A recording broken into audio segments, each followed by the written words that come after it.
Selamat sore. Saat ini saya akan membawakan dan membahas tembang mijil. Tembang mijil itu tembang kedua di antara 11 tembang-tembang Mojopat. Tembang mijil menggambarkan suatu kelahiran manusia kecil, yaitu bayi yang baru lahir dari rahim ibunya. Oleh karena itu, watak lagu ini sebenarnya menggambarkan pada rasa yang terharu, rasa gembira, rasa harapan bahwa ke depan anak yang baru lahir ini menjadi anak yang sangat berguna. Karena itu, maka lagu ini sering berupa nasihat-nasihat. Dan di dalam sejarahnya dulu, tembang mijil banyak digunakan untuk penyiaran agama Islam. Dulu kalau tidak salah lagu ini atau tembang ini diciptakan oleh Sunan Kudus. Tapi ada juga yang bilang lagu ini diciptakan oleh Sunan Gunung Jati pada saat dulu ada penyiaran agama. Kalau kita lihat struktur tembangnya, struktur tembang mijil ini terdiri dari 6 gotro atau 6 baris di setiap pupuhnya atau baitnya. Kemudian guru lagunya yaitu huruf vokal di akhir baris berturut-turut dari baris ke-1 sampai ke-6 adalah I, O, E, I, dan I terakhir O.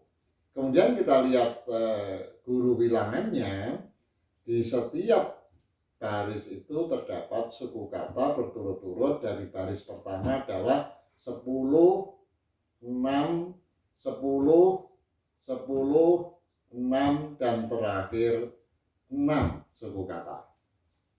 Berikut ini saya bawakan contoh lagunya.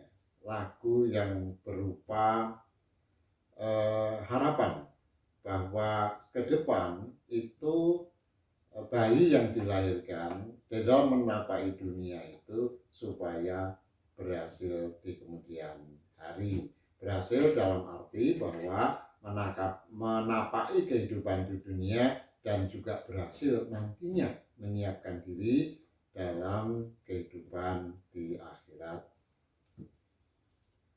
Berikut ini akan saya bawakan tembang mijil dengan pupuh atau bait yang biasa dikenal oleh masyarakat.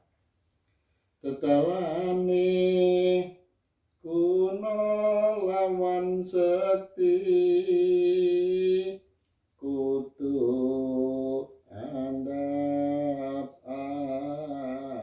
asor waningalah dhuwur wekasane tumungkula yen dipun tukani papang den simpangi ana catur mungkul. Demikian tadi tembang mijil yang saya bawakan. Tembang ini sebenarnya berupa tuntunan kepada generasi muda.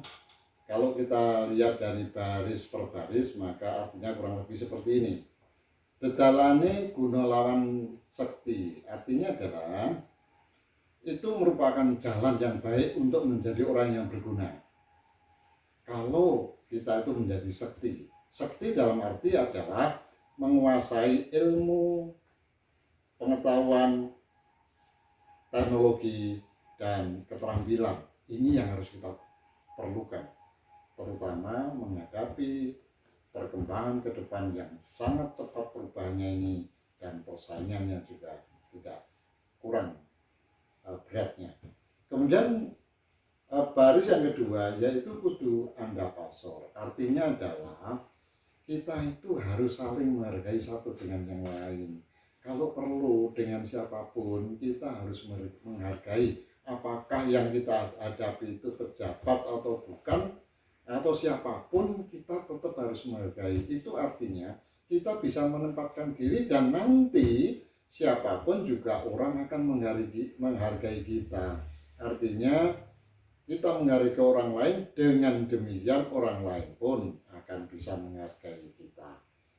Wani ngalah dhuwur wekasane, artinya adalah kalau kita itu bisa menempatkan diri dengan baik, maka akhirnya kita bisa mendapatkan tempat yang sebaik-baiknya. Dimanapun kita wajib menyesuaikan diri. Di mana bumi dipijak, di situ langit dijunjung. Apa yang harus kita hadapi itu disesuaikan dengan kondisinya. Kita mengikutinya, kita menyesuaikannya, itu yang dimaksud. Kemudian berikutnya adalah tumungkula yang dipundukani. Dipundukani di sini artinya dimarahi, tapi sebenarnya tidak cukup seperti itu, karena kita harus tumungkul, kita harus melihat diri kita sendiri, kita harus melihat diri apa yang terjadi pada diri kita itu. Apakah itu karena alam yang menegur kita, apakah itu sesama kita, apakah itu orang yang lebih tua, lebih tinggi dari kita, atau justru peringatan dari Yang Maha Kuasa. Ini harus kita renungkan, kita harus refleksi diri, ada apa sebenarnya, dan kita dengan begitu bisa mempersiapkan, memperbaiki diri, sehingga kita akan menjadi lebih baik. Pada baris berikutnya adalah bapang dan simpangi. Artinya apa?